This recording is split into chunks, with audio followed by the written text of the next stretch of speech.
안녕하십니까. 더병원 여러분, 청소년 상담사 상급 필기시험 대비를 위한 이론 시간입니다. 오늘은 상담 이론, 우리가 상급 시험의 네 번째 과목인 상담 이론의 8번째 시간입니다. 교재 위치는 66페이지 위에서 8번째 줄인가요? 4번입니다. 상담의 목적과 과정. 우리가 지난 시간에 앨리스 박사의 REBT 합리적 정서 행동 이론에 대한 설명 앞부분 개요를 공부를 했고요. 원칙이라든가 그 이론이 탄생하게 된 배경 이런 걸 설명해 드렸고, 또 A, B, C, D, E, F 모형에 대해서 설명했을 뿐만 아니라 그러한 비합리적 신념이 행동의 원인이 된다라고 봤을 때 그러한 비합리적 신념이 어디서 오게 되느냐 했을 때 세 가지 당위, 자신에 대한 당위, 타인에 대한 당위, 그리고 세상 또는 조건에 대한 당위, 이 세 가지가 그러한 비합리적 신념을 이끌게 된다. 그리고 또 그러한 비합리적 신념의 구체적인 것이 뭐냐, 세 가지 얘기했을 때 바로 과장된 사고라든가 좌절의 불포용성, 그리고 총체적 자기 비하의 생각으로 이어져서 바람직하지 못한 행동을 이어나간다라는 얘기를 설명을 하면서 REBT 전반적으로 상담의 어떤 의미, 상담의 어떤 포인트가 뭐 있냐, 무엇이 어떤 것이 포인트냐 하는 것에 대해서 우리가 논박이라고 하는 개념까지 설명을 해드렸고요.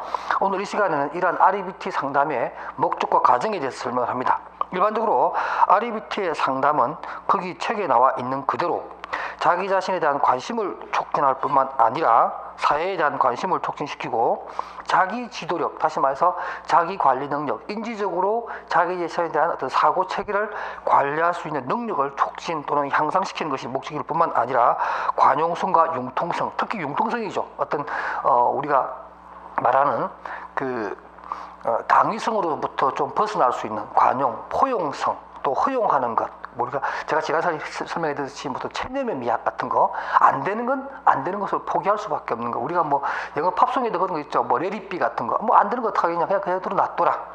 또 그 또한 흘러가리라, 이런 명언도 있죠. 그러니까 우리가 참을 수 없는 고통이 있을 때 그 고통 자체가 갖고 되는 여러 가지 문제점이 있어서 우리가 막 풀려고 하다 보면 힘들어지는데, 그죠? 그것은 어쩔 수 없는 거죠. 치유할 수 없는 것은 참을 수밖에 없다. 이러한 어떤 융통성, 탄력성 있는 생각을 갖게끔 하는 것이 이 상담의 목적이다, 이렇게 얘기할 수가 있겠네요. 그 다음에 6번에 나오는 불확실성의 수용이라든가 심신에 몰입하도록 하고 과학적으로 생각할 수 있도록 하는 것, 이런 것들이 바로 논리적인 사고 체계를 가질 수 있도록 하는 것이 이 상담의 목적이다, 이렇게 설명이 가능하겠습니다. 그다음 상담의 과정은 제가 지난 시간에 얘기했던 A, B, C, D, E, F 모형대로 상담은 이루어진다, 이렇게 보고요. 이러한 상담에 있어서 기법들을 한번 살펴보도록 하겠습니다. 67페이지 보시면 인지적 접근의 대표적인 상담 이론이기 때문에 역시나 인지적 기법에 관한 부분을 설명을 합니다. 그래서 거기 보면 67페이지 가운데 좀 밑에 보게 되면 인지적 기법으로서 비합리적 신념에 대한 상담자의 논박, 디스퓨트라고 하는 논박을 통해서 잘못된 생각에 대한 비합리적 사고 신념 체계에 대해서 올바른 증거를 가지고 논거를 가지고 생각할 수 있도록 도와주는 기법이 필요하고요. 그 다음에 인지적 과제를 부여하기도 합니다. 그래서 내담자의 내면화된 자기 메시지의 일부분 추상적인 슈드라든가 마스터를 사용함으로 해서 부정적 당위성을 깰 수 있도록 도와주고, 스스로 자기 자신에 대한 어떤 생각을 좀 더 합리적이고 논리적으로 생각할 수 있도록 하는 인지적 과제를 이렇게 부여함으로 해서 그것을 하나하나 풀어나가면서 자신의 어떤 사고 체계를 좀 더 긍정적이면서 밝은 쪽으로 생각할 수 있도록 하는 그런 훈련을 하게 됩니다. 그리고 3번에 보면 내담자 자신의 비합리적 신념에 대한 자기 논박이라고 해서 자기 관리를 할 수 있는 그러한 것들을 부여하는 기법이 있고요. 그 다음에 68페이지 보시게 되면 새로운 진술물의 사용이라고 해서, 예를 들면 자신의 말을 바꾸는 거죠. 항상 뭐 해야 돼. 그러니까 이런 비합리적 신념에 잘 빠지는 사람들이 쓰는 단어들을 보면 항상 반드시, 그죠? 꼭 이런 거죠. 예외 없이 이런 것들이죠. 이런 말을 씀으로 해서 이번에 꼭 이런 거죠. 반드시란 말 씁니다. 반드시 해야만 돼. 왜 나만 그래? 이런 것들이죠. 그러니까 제한적 단어를 사용함으로 해서 스스로 어떤 한계를 지음으로 해서 스스로 비합리적 신념에 빠지는 이러한 것들을 막기 위해서 새로운 진술문, 좀 더 개방적이고 융통성이 있는 단어를 사용할 수 있도록 연습시키는 것도 하나의 기법이고요. 그 다음에 또 이러한 인지적 방법 외에도 또 정서적인 방법으로 거기 넣으면은 뭐 역할놀이, 뭐 롤플레잉을 통해서 한다든가, 그 다음에 또 부끄러움과 공격 연습이라고 하는 것도 있고요. 그 다음에 모델링 기법을 사용하기도 하고, 또한 이러한 REBT의 어떤 출발점은 행동적 상담, 행동주의 상담 이론으로 출발했기 때문에 그 68페이지 아래쪽에 있는 행동적 기법에 대한 부분도 얼마든지 씁니다. 그래서 조작적 조건하에서 쓰이는 여러 가지 강화나 벌의 기법도 사용할 수가 있겠고, 체계적 둔감법도 필요하다면 REBT 상담 도중에 하나의 기법으로 동원하기도 한다는 거 꼭 알아두시기 바랍니다. 이번 시간에는 우리 69페이지에 또 하나의 인지적 접근으로서 우리가 많이 볼 수 있는 기법이 바로 여러분들 거기 나온 아론백의 인지이론 또는 뭐 인지치료 이렇게도 얘기합니다. 인지치료라고 하는데 인지이론이라고 하기도 하고 인지치료 이렇게 해서 아론백이라고 하는 분이 대표적인 학자입니다. 이것도 재밌는 이론이니까 한번 보시기 바랍니다. 아론백은 이런 얘기를 해요. 69페이지 상단에 보게 되면, 물론 뭐 그 앨리스가 말하는 것처럼 어떤 비합리적 신념을 이유로 해서 비합리적 행동을 한다. 다시 말해서 사고 체계에 어떠한 문제가 있어서 발생한다. 그까지는 인정을 해요. 그런데 그러한 비합리적 사고를 갖게 되는 원인이 뭐라 그랬어요? 당위라고 그랬죠. 세 가지 당위. 자신에 대한 당위, 타인에 대한 당위, 세상에 대한 당위, 혹은 조건에 대한 당위. 이러한 당위가 그 사람의 비합리적 신념을 갖게 한다. 이렇게 얘기를 했는데, 아론백은 여러분 잘 알고 있는 뭐 스키마 또는 무슨 뭐죠? 트라우마 이런 말을 쓰는데요. 그 과거의 어떤 잘못된 경험이 지금 현재 발생한 어떤 사건과 이렇게 크로즈업 내지는 뭐 오버랩 돼 가지고 어떤 생각을 비합리적 생각을 할 수 있게 된다라는 거죠. 그러니까 우리가 보통 뭐 속담을 가지고 뭐 이런 거겠죠. 뭐 자라보고 놀란 가슴, 소뚜껑 보고 놀란다. 뭐 이러한 사고 체계, 인식계 도구마에 의해서, 인지도식에 의해서 비합리적 신념을 갖게 되고 그것이 잘못된 행동을 하게 된다. 이렇게 설명을 합니다. 예를 들면 그 69페이지 제가 그림을 하나 그렸습니다. 문제 발생 과정이라고 해서 이렇게 되는 겁니다. 그러니까 이 어떤 사람이 환경적 스트레스와 부정적인 생활 사건을 겪게 됩니다. 예를 들면 어떤 실직을 하게 된다는 거죠. 실직을 하게 된다. 그렇게 되면 이 실직에 대해서 역기능적 자기만의 인지도식이 있어요. 그게 뭐냐면 자기가 과거에 어떤 실직을 한 사람의 어떤 삶을 들여다봤을 때 그 실직한 사람의 삶이 굉장히 피폐해지고 뭐 가정이 해체되고 가정 폭력이 생기게 되고 이혼을 하게 되고, 그야말로 실직이라고 하는 것에 대한 아주 부정적인 어떤 내용을 본인이 과거에 체험하게 됩니다. 그래서 트라우마라는 것이 생기게 되죠. 그러면서 역기능적인 인지도식, 그 실업이라고 하는 것 또는 실직이라고 하는 것에 대한 부정적 인지도식이 생기게 됩니다. 그러므로 해서 그 인지도식이 바로 자기의 실직과 바로 연결이 되어서 인지적 오류를 발생하게 됩니다. 코그니티브 에러가 발생하죠. 그러면서 부정적 자동적 사고가 생긴다는 것은 뭐냐면 과거에 자기가 그 트라우마에서 겪었던 그 부정적 생각이 그대로 자기에게도 적용함으로 해서 어떤 자포자기라든가 자살 충동이라든가 자괴감이 빠진다든가 공황장애 일으킨다든가 뭐 약물 중독에 빠진다든가 하는 그런 심리적 문제를 발생하게 된다. 이렇게 설명을 합니다. 그래서 그게 69페이지에 그 내용을 제가 설명을 해 두었고요.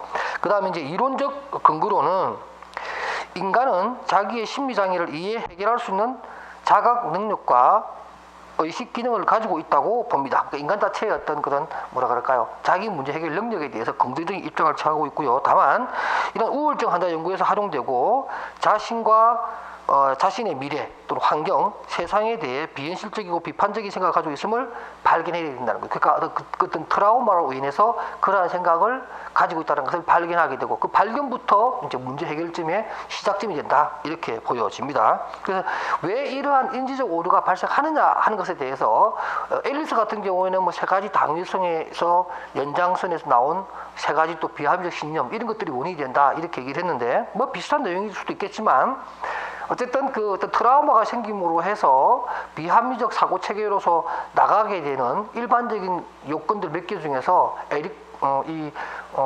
아론백은 말하기를 거기 나오는 것처럼 흑백 논리입니다. 이거 아니면 저거라고 하는 어떤 양극단적 사고 체계가 인지적 오류를 좀 더 강화시키는 그런 역할을 할 것이고, 그 다음에 과잉 일반화, 그러니까 조그만 일을 크게 침소붕대하는, 그 다음에 선택적 수상합니다. 잘한 것도 많고 좋은 것도 많은데 꼭 나쁘고 안 좋은 거 하나만 먼저 생각을 해서 그걸로 전체를 파악해버리는, 그 다음에 축소하고 확대하거나 괴이나 자기만의 문제로만 끌어안고 끙끙 앓는 문제, 그 다음에 파국하죠. 이제는 모든 것이 다 끝이야, 이제는 뭐 더 이상 희망도 없어, 이렇게 함으로 해서 스스로 한계성을 제한해버리는 이러한 내용들입니다. 그래서 이러한 인지적 오류의 유형도 여러분들이 아론백의 인지치료 장면에서 많이 출제되고 언급되는 내용이니까 학습해 두시고요. 그 다음에 이제 상담의 기법으로 보면은 뭐 특별한 의미를 이해한다거나 또는 절대성에 도전하니까 반드시 그래야 한다, 뭐 절대 그러해야 한다라는 것은 없다라는 거죠. 세상에 있어서 상대적인 것도 굉장히 많다라고 하는 것을 알게끔 해주는 것이고, 또 재기인하기, 원인에 대해서 나에게만 있느냐, 예를 들면 뭐 개인화 같은 경우가 그런 건데 꼭 그러한 상황 발생이 나의 잘못, 내 개인적인 부족함 때문에 생긴 것이냐, 그건 아니라는 거죠. 상황 논리가 있을 수 있다라는 거죠. 그런 것들을 이야기하고 파국에 벗어나게 하고 자신의 장단점을 다시 한 번 더 열거함으로 해서 자기 혼자만의 생각이 있을 때는 자기의 단점만 보였는데 상담을 통해서 자기 자신의 긍정적인 부분, 자기만의 또 어떤 장점, 이런 것들을 보게 하는 것들이 하나의 기법으로 쓰인다는 거죠. 그러니까 전체적으로는 어떤 논리적인 접근을 유도하여 나가는 기법들을 사용하게 됩니다. 알아두시고요. 자, 그 다음에 이제 우리가 일반 상담 이론으로서 제일 마지막에 살펴볼 것이 바로 윌리엄 그레스의 현실요법입니다. 현실요법, 뭐 사실 현실요법은 제가 많이 다루진 않았지만 우리가 일반적으로 학교 상담이라든가 청소년 상담에서 또 우리가 상담 장면, 그러니까 실제 장면에서는 또 많이 쓰는 이론 중에 하나가 현실요법이죠. 현실요법은 상당히 좀 공격적입니다.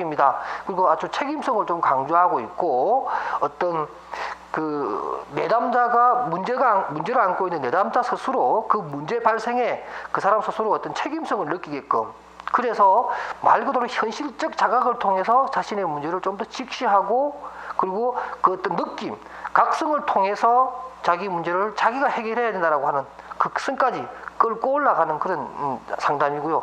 뭐냐면 어떤 변명이라든가 이런 것을 좀 허용하지 않습니다.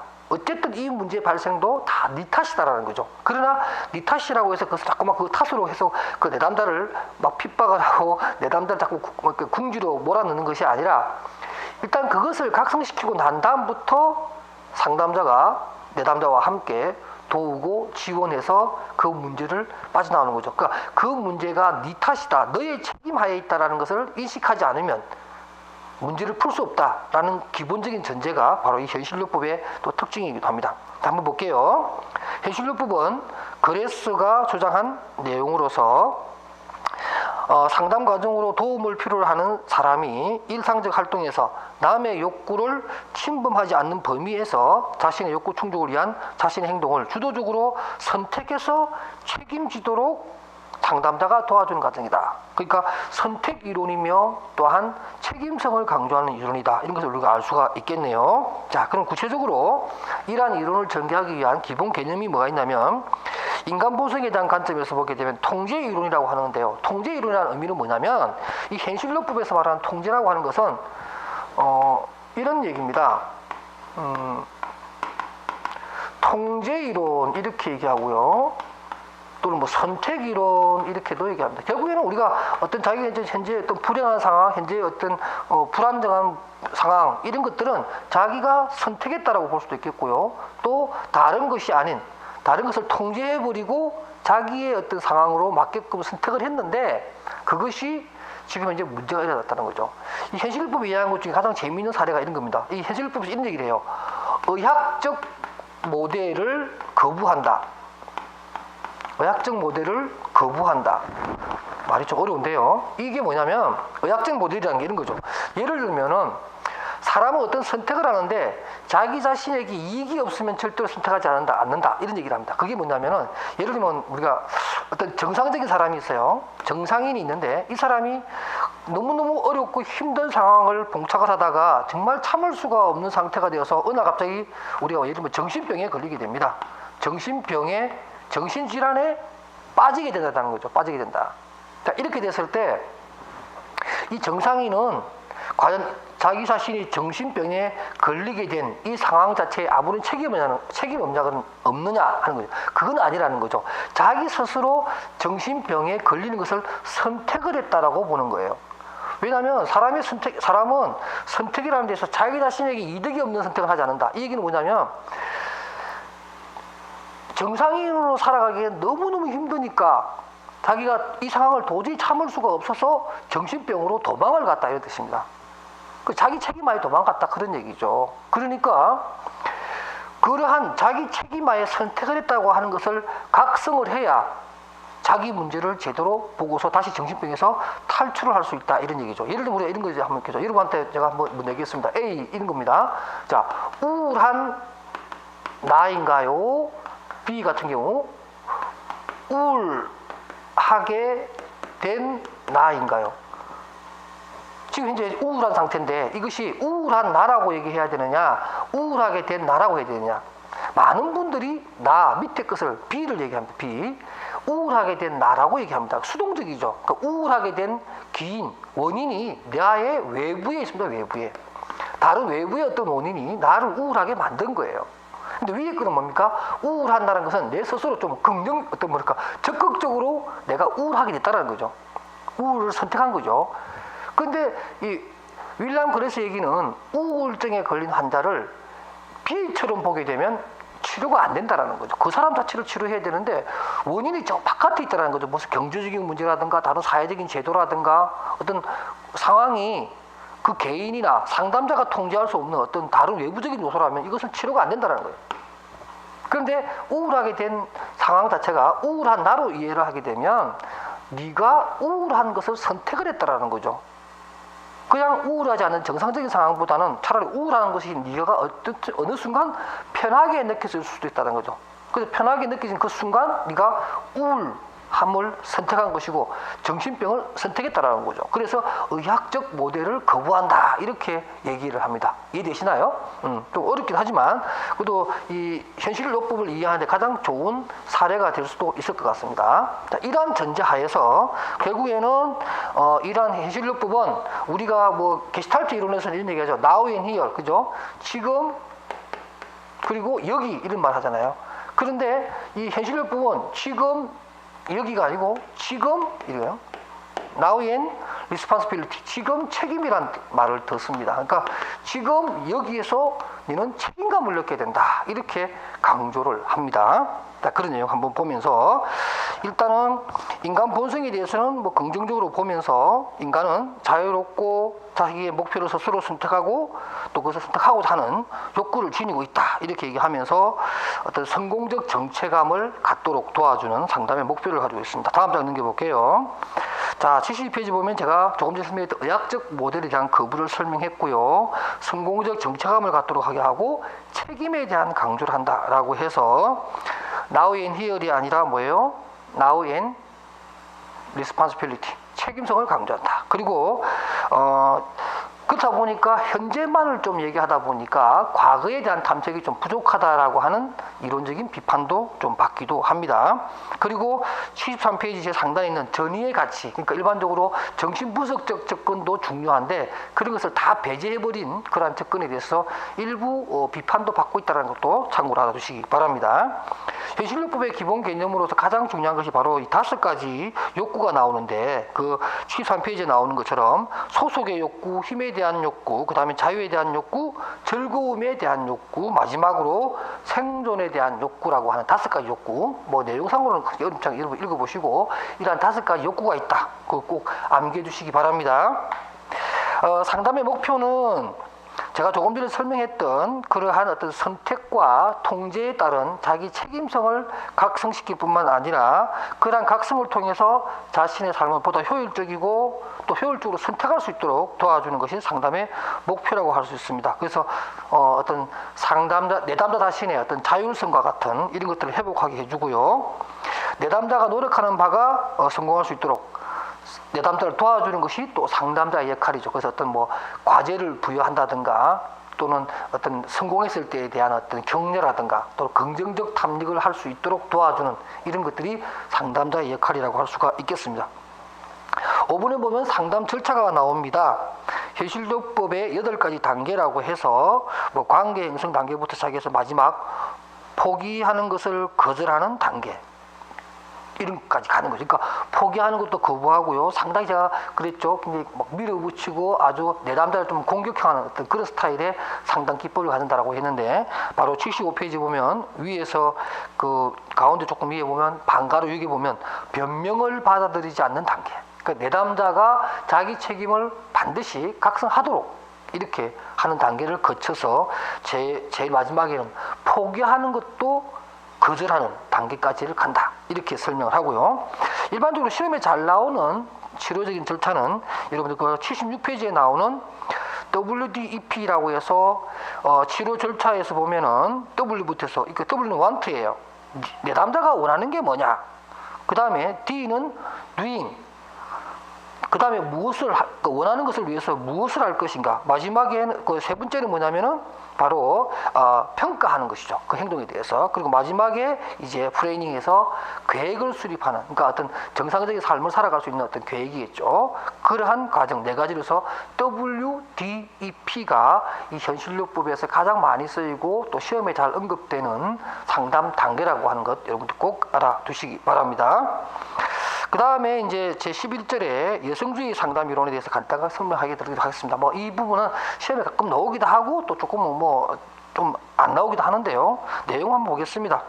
여성주의 상담에 있어서 접근주의는 자유주의적 여성주의 접근을 하는 방법이 있고요. 그 다음에 문화적 여성주의 상담의 입장도 있고, 그 다음에 급진적 여성주의, 그 다음에 마지막으로 사회주의적 여성주의 상담 입장을 가지고 있다. 이렇게 설명하면서 자유주의 같은 경우는 일반적으로 어떤 평등, 남녀 간의 기회 평등에 관한 관심을 가지고 있고, 문화적 여성 상담의 입장에서는 일반적으로 여성에 대한 억압의 원인은 여성의 장점과 가치, 능력에 대한 평가, 절하 때문에 온다라고 하는 그런 입장을 가지고 있다. 그 다음에 급진적 여성주의 상담의 입장은 가부장적 지배구조에 대한 통렬한 비판과 함께 여성의 억압에 대한 인식과 함께 평등의 힘을 사회 변화로서 꾀하려고 하는 그런 목적을 가지고 있다. 각각의 어떤 여성주의 입장이 이렇게 크게 4가지로 분류가 되는데 그러한 4가지 분류에 대한 입장만 여러분들 알아주시면 될 것 같습니다. 그 다음에 또 이제 시험과 관련해서는 그 77페이지 아랫단에 나오는 여성주의 상담의 특징입니다. 그래서 여성주의 상담의 특징은 여성주의적 가치관을 지니하며 개인을 넘어 사회적 변화를 촉구한다. 그러니까 단순한 어떤 남녀의 평등의 문제가 아니라 하나의 사회 운동 내지는 사회적 어떤 분위기의 개선, 변화까지도 상담의 내용이 담겨져 있어야 된다. 이런 얘기가 나오고, 그다음 또한 상담자와 내담자의 협력적 대등 관계와 평등적 관계가 유지돼야 된다는 거. 그래서 남녀 평등뿐만 아니라 내담자와 상담자 관계에서의 평등 문제도 중요하다. 이런 얘기를 했고요. 그래서 뭐 여성주의에 대한 상담 기법이 나오고, 그 다음에 78페이지 가운데 보게 되면은 여성주의 상담 기법의 원리까지도 나오는데 이 부분도 여러분들 좀 챙겨 보시면 되겠습니다. 그 다음에 뭐 절충주의 상담 이론은 지금까지 시험에 출제된 것 한 번 정도 있는데요. 크게 어렵지는 않습니다. 내용적으로 한번 여러분 참고만 보시고요. 그 다음에 그 시험과 관련해서는 79페이지 가운데 3번에 나오는 절충주의에 입각한 체계적 상담 6단계 모형이라고 해서 길리랜드와 데이비스의 이론해서 총 6단계 나오죠. 그 부분만 여러분들이 단계만 그냥 문제 탐색 2가지 차원으로서 문제를 정의하기. 그 다음에 3번째 단계로서는 대안의 확인과 계획, 행동 헌신, 마지막으로 평가, 에볼루이션 내지는 피드백 이렇게 해서 총 6단계로 절충주의의 상담 모형을 언급한 길리랜드의 내용만 여러분들 알고 계시면 뭐 지금까지 나온 기출문제를 중심으로 봤을 때 크게 어렵지 않게 풀 수 있다고 봅니다. 자, 이렇게 해서 이제 우리가 일반 상담 이론에 대한 부분을 다 끝냈고요. 우리가 다음 시간에는 마지막으로 청소년의 상담이 실제 조금 하도록 하겠습니다. 여러분 다음 시간에 뵙도록 하겠습니다.